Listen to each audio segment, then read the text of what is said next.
Hi, welcome to Audiobook Academy. This is a self-paced audiobook. There's no need to keep an eye on things. Just pay attention. Thank you for taking the time to listen. This is a book summary of The 5 Dysfunctions of a Team, a Leadership Fable by Patrick Lencioni. The phrase "it's a team effort" can be terrifying for some of us. In reality, whether we like it or not, working in groups is an essential component of nearly every endeavor. The most significant achievements of humanity have been the result of well-coordinated collective behavior aimed at a common goal. There are 5 root causes that lead to a team failing, which can be identified and overcome using the 5 dysfunctions of a team. Trust, fear of conflict, lack of commitment, and inattention to results are the 5 dysfunctions that cause teams to fail so often. In this book, author and management consultant Patrick Lencioni tells a fable about a new CEO at Decision Tech, Catherine, who has just taken over as CEO. While discussing the current culture, she tries to establish how it affects idea generation as well as implementation. Using the 5 dysfunctions model, she repositions the company for success as she progresses through each stage. We'll briefly review the prerequisites for great teamwork and how to handle interpersonal team dynamics. Each of the 5 teamwork dysfunctions will be dissected in detail. As a result, we will learn how Jeff Bezos gets teams to agree to disagree, why no one likes the basketball player who doesn't pass and instead tries to take the winning shot, and that to win big, we must put personal agendas aside and play for the good of the team. Beginning from the bottom up. The best teams use a bottom-up approach to success. The foundation of trust is the first step in laying the groundwork for great teamwork. When people trust one another, they are able to have productive disagreements, make decisions, hold one another accountable, and work toward common goals. Lencioni uses a pyramid to illustrate the 5 dysfunctions. Trust is the foundation of the pyramid. When there is a high level of trust, conflict or debate can be productive. Team members are more likely to be engaged and show strong commitment if there is trust and healthy discussion. People are more engaged when they believe they've been heard. Even if their idea didn't win, their perspective was respected and taken into consideration. This mentality encourages team members to take responsibility and hold one another accountable for achieving the goals set. You must focus on getting results in order for teams to operate as efficiently as possible. Great teamwork is both powerful and rare. Teamwork is based on trust and vulnerability. You must focus on getting results in order for teams to operate as efficiently as possible. To build trust, we must be able to open ourselves up to others. Vulnerability is not a weakness, according to Dan Coyle in the Culture Code. Contrary to popular belief, team leaders are often the first to admit their weaknesses and vulnerabilities.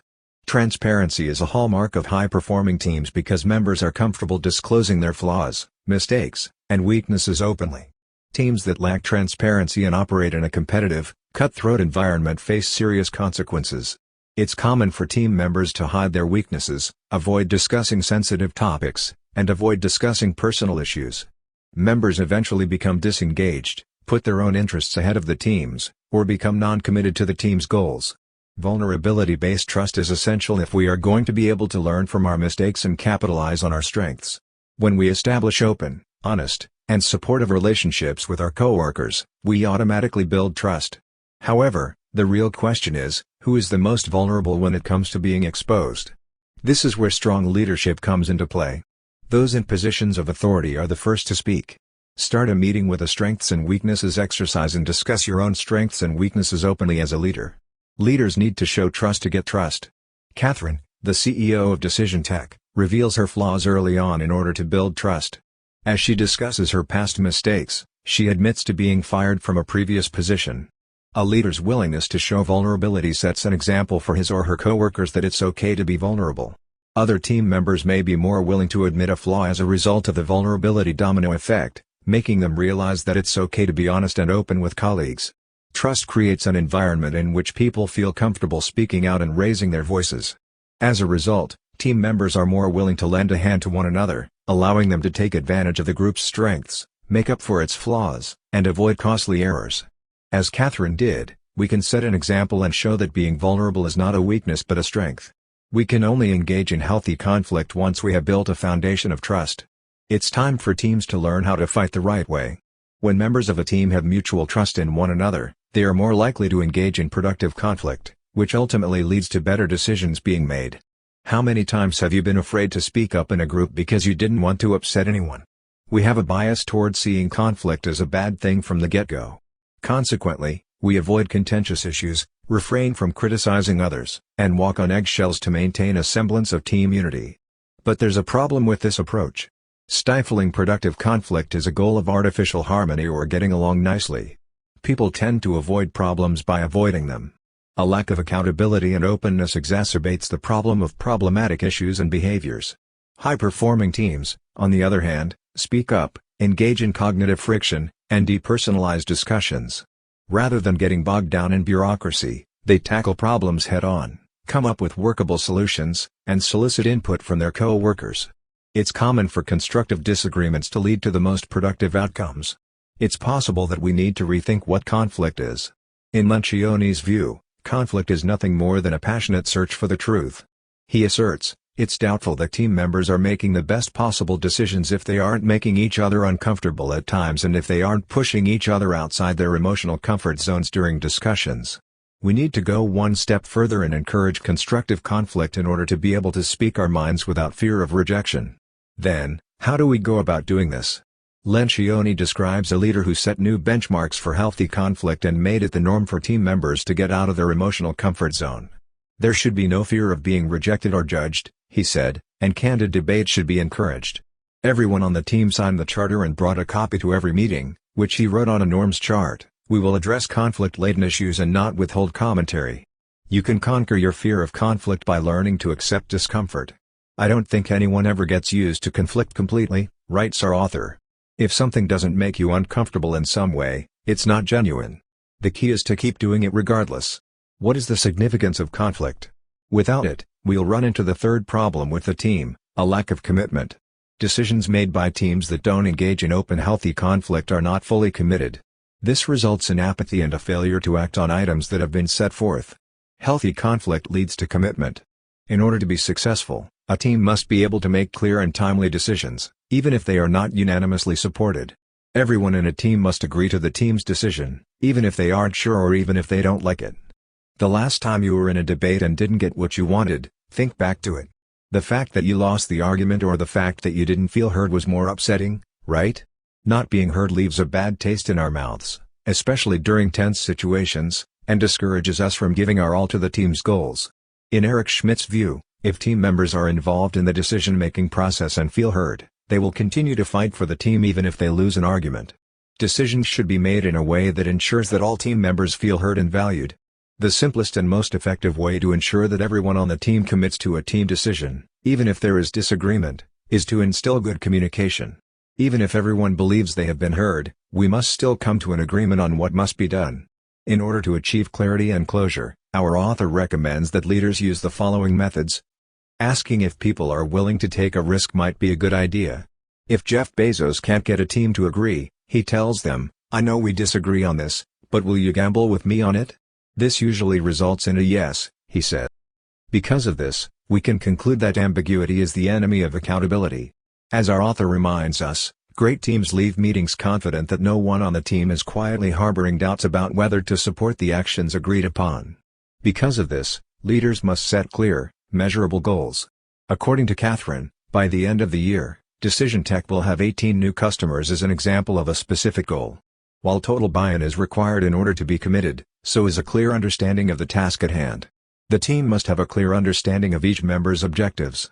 So that everyone can be held accountable, we now reach the next level of accountability. Exceptional teams hold each other to a higher standard. Having to confront someone about their poor performance or inappropriate behavior can be an uncomfortable experience. There aren't many people who enjoy this discussion, and the team's leaders are usually the ones to follow through. But here's the thing. Peer-to-peer accountability is the most effective form of responsibility sharing. As a result, leaders, you may be able to walk away from this situation. Peer pressure has been shown to be the most effective strategy for maintaining high standards of performance. It's not always easy to hold oneself to the same standards as one's peers, though. Some people are hard to hold accountable because they're so helpful, our author understands. Others, because they become defensive. It's common for peers to avoid holding others accountable for their performance because they feel they lack the authority and permission to do so. Others because they're intimidating. If we have a good working relationship with our coworkers, we may be reluctant to hold them accountable for their actions for fear of damaging that relationship. What happens when we don't hold each other accountable is that mediocrity is tolerated. There is a risk that deadlines will be missed and goals will not be met if poor performance continues to be tolerated. A sense of resentment and hopelessness can result from these kinds of failures. When it comes to the friend thing, holding each other accountable to high performance standards tends to strengthen the respect between teammates and improve the quality of their relationships. Host lightning round status meetings to encourage peer-to-peer accountability. Each person is given a chance to present their top priority for the week and provide feedback on the status of the previous week's priorities. People of lower status can question those of higher status, and hold them accountable for what they had promised to do, because everyone takes it in turns to host team meetings. If someone fails to complete the previous week's priority, the person running the meeting must inquire what went wrong, and what that team member can do better. Trust, debate, clarity, and 100% buy-in can help us confront complex issues and hold each other accountable even if we aren't sure about the overall decision.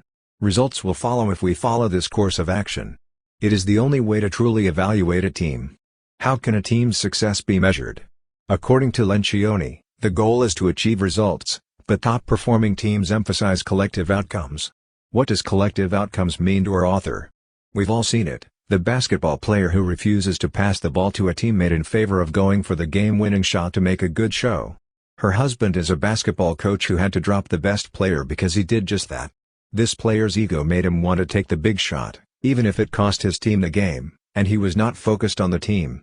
Teams that work well put the needs of the whole group ahead of the needs of any one individual. If teams lose sight of their collective goals, they lose their competitive edge, Lencioni tells us, and the best way to ensure that your team stays focused on team outcomes, rather than individual results, is to tie individual results to team outcomes. It's possible to reward employees by giving them a day off at the end of each month if they meet monthly goals, for example. This system ensures that if the team fails to win, no one wins. Recurring high performance is the hallmark of great teams. Ending on a high note. It's impossible to replicate the experience of working with a great team and a great team leader. This book, in terms of business literature, offers sound advice. Excellently written, this book reveals the human side of teamwork and ties it all together from building trust to getting things done. Just like in a rowing boat, each oarsman can only go so far if they're all pulling in opposite directions. The same holds true for a team. As a team, we must begin with a clear understanding of where we're headed, and how we'll get there together. Isn't that what it all begins with? Trust allows for constructive conflict, commitment to decisions, accountability for ourselves and others, and a commitment to collective goals. There's no I in team, they say, but we all have to put ourselves first and think about how we interact with others in team situations. Thank you for listening in Audiobook Academy. Please don't forget to subscribe for more content like this. See you in next audiobook.